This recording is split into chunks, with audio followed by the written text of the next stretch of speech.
अचरा की मोती।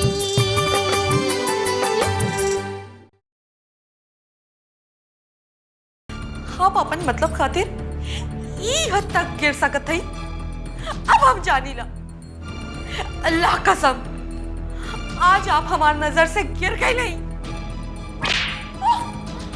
बहुत गिरा रहा लो तू हमरा के ना, बहुत गिरा चुकलू तू हमरा के, समझ लो। अल्लाह जवान देले हवन, एकर मतलब ई नहीं कि तोहर जे मन में आए तू बोलत रहबू और हम चुपचाप सुनत रहब। अरे मान ली कि हम खराब हई, बुरा हई, हम सब कुछ हई। एकर मतलब ई नहीं कि सब काम हम कैले हई, लेकिन ये काम हम ना कैले हई।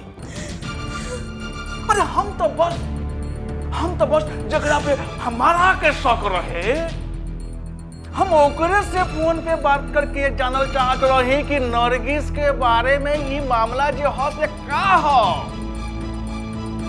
क्या साफ तो हो। लेकिन तू हमरा पे शक करत हो। अरे तू हमरा पे ऐसे शक करके हमार तेवर के काहे गरम करत हो? अरे समझा, तहार दिमाग में तो भूसा भरल है। तब बैठ के तू यहाँ रो और हम जाते।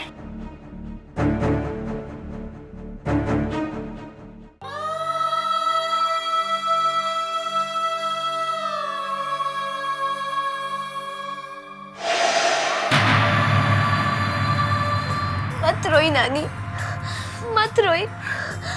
अब्बू आपसे वादा कैले हवन ना कि वो अम्मी की जल्दी ही ढूंढ निकलिए, अम्मी जल्दी ही आ जाइए। हम उनके बतैले हैं कि हम उनकर बिना ना रह सकब, फिर वो आपके बिना कैसे रह सकिए। तोहरा मुझसे नानी नानी सुने खातिर तो हम तरसत रहे। हमार बेटी नरगिस हमरा से कहत रहे कि एक न एक दिन खुशबू जरूर तोहरा के नानी बोली। बाकी बहुत देर हो गलो बेटी, हमरा अम्मी कहे वाली हमार बेटी नरगिस हमरा के आँख के सामने नहीं खे। पता नहीं भगवान के का मंजूर है। नहीं, अगर हमारे अम्मी की कुछ हो गई तो हम मर जाए नानी। हम अपन अम्मी से बहुत प्यार करीला, इतना मुश्किल से तो हमके हमारे अम्मी दोबारा मिलल है।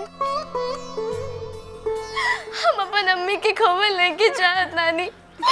अगर उनके कुछ हो गए तो हम मर जाए नानी, हम मर जाए। जिनका बेटे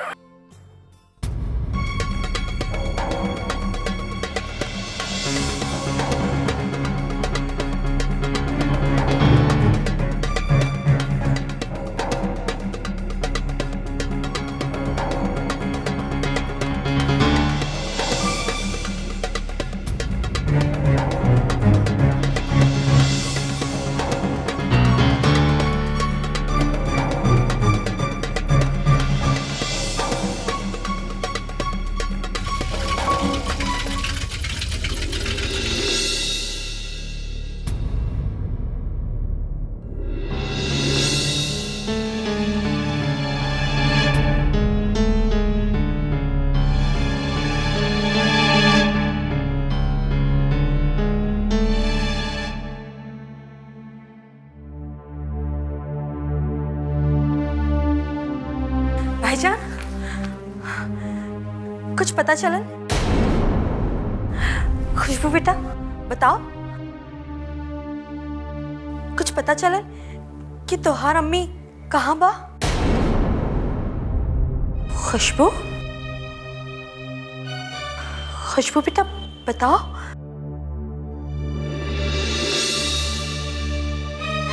का भेल भाईजान?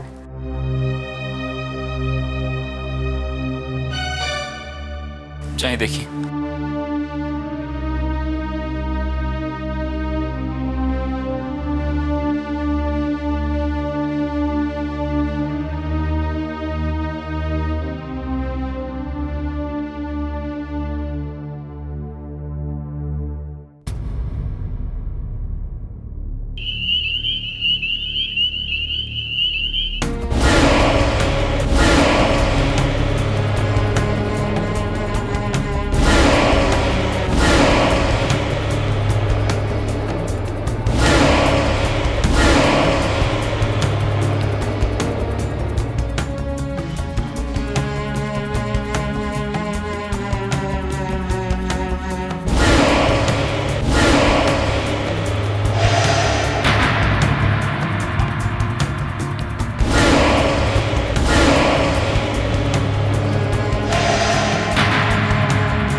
जल्दी चला। खुशबू अपने आप के कमरे में बंद कर ले ली और कोनो आवाज नहीं के। जल्दी चला।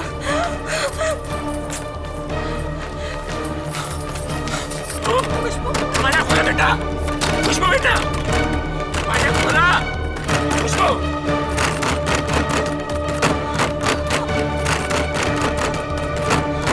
दरवाजा खोल।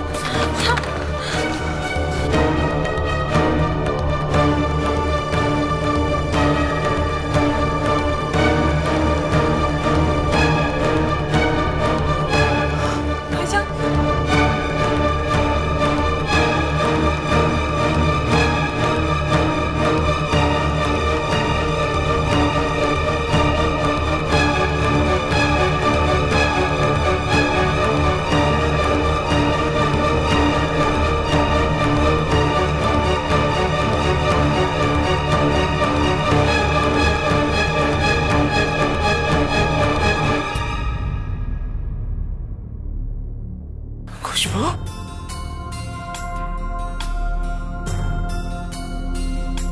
खुशबू, कहाँ भाई बेटा? खुशबू, कहाँ भाई?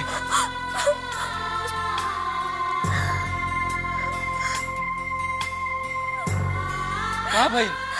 बोला बेटा।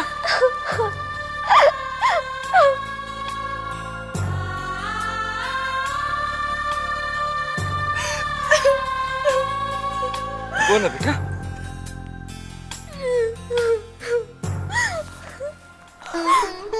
कहाँ भाई? मत रो बेटा।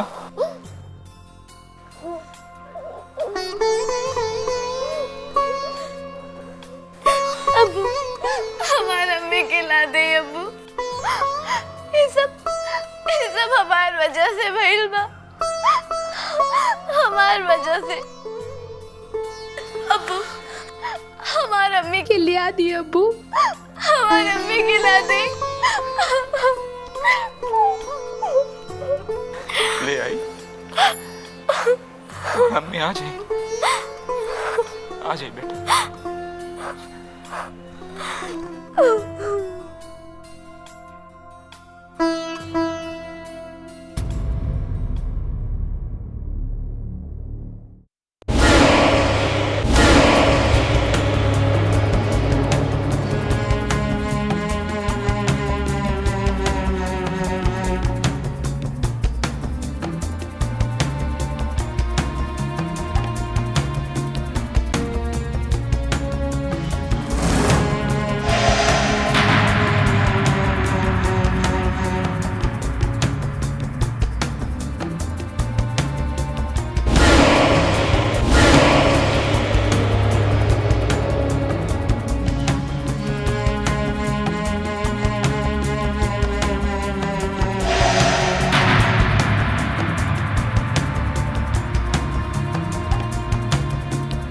गोरखपुर शहर में एक पागल बुड्ढा औरतन के खून करल बा। ओकर दहशत पूरे शहर में फैलल बा। ओके ढूंढला पर सरकार इनाम दी।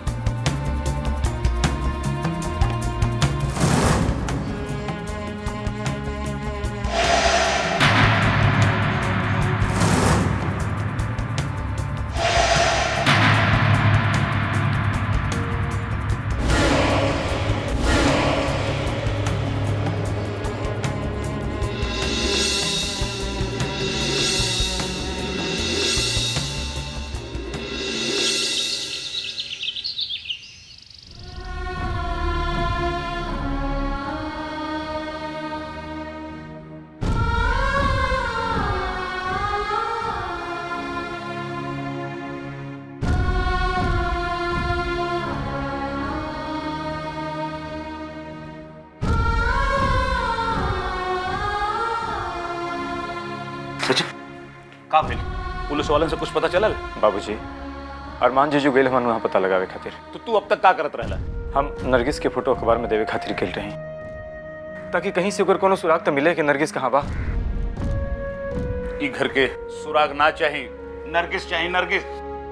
भगवान कुछ समझ में नहीं आवत कि का करी का ना करी। कुछ समझ में नहीं आवत।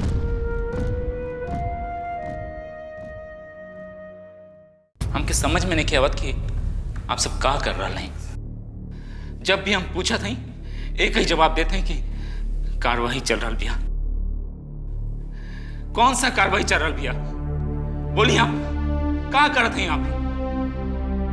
अरे आप ना जानत हैं इंस्पेक्टर साहब कि ये अरमान कौन हालत से गुजर रहा बा और हमारा परिवार कितना परेशान बिया नरगिस के खातिर।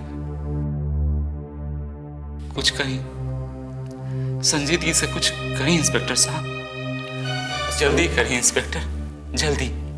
मिस्टर मलिक, हमार कोशिश जारी बा। इलाका के चप्पा चप्पा पर हमार आदमी नजर रखले हुए।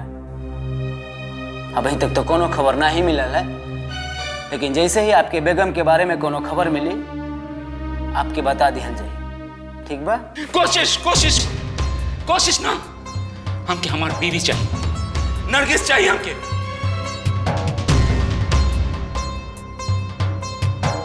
इंस्पेक्टर साहब, आप ना जानत ही हम इतना परेशान काहे हैं?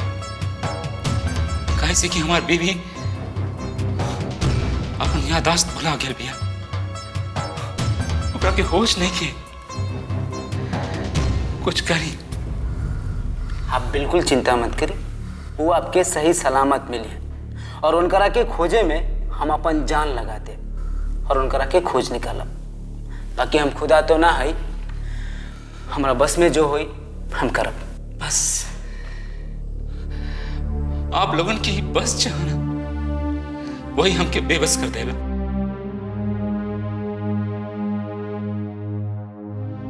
कुर्बानी कुर्बानी कुर्बानी। ए शैतानों के मालिक, नरगिस हमार चंगुल से फरार हो गई बिया। वो लौट के ना आवे के चाहिए। ओके, वहीं दफना दी। ओके, वहीं दफना दी। कुर्बानी कुर्बानी कुर्बानी।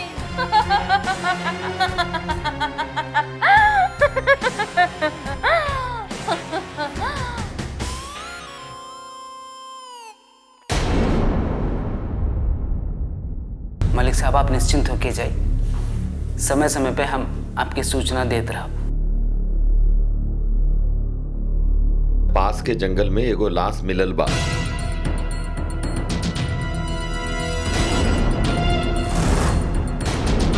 लागत बा उहे बुढ़ा के काम ह जौन पागल हो गईल बा। ऊ लाश के शकल नरगिस से मिलत बा।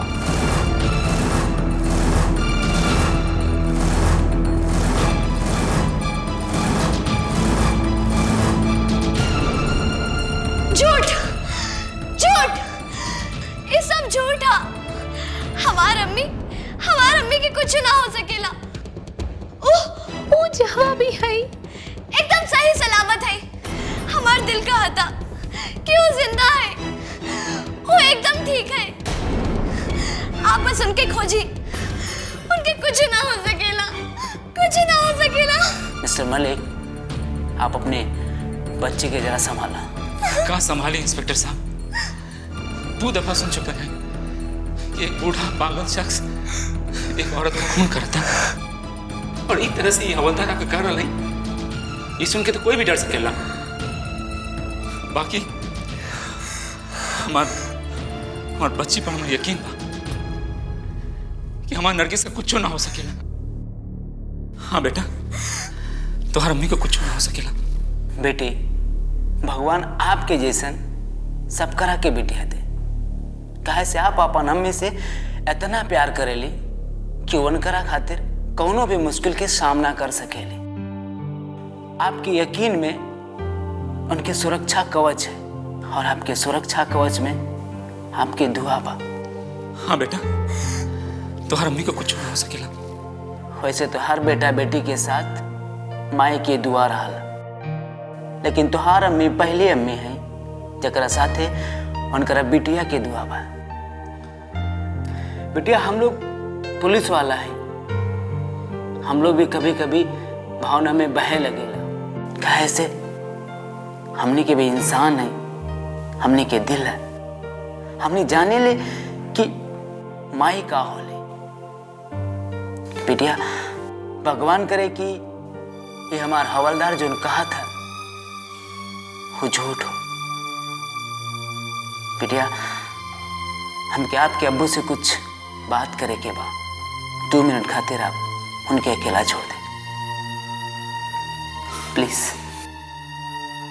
तो जा बेटा।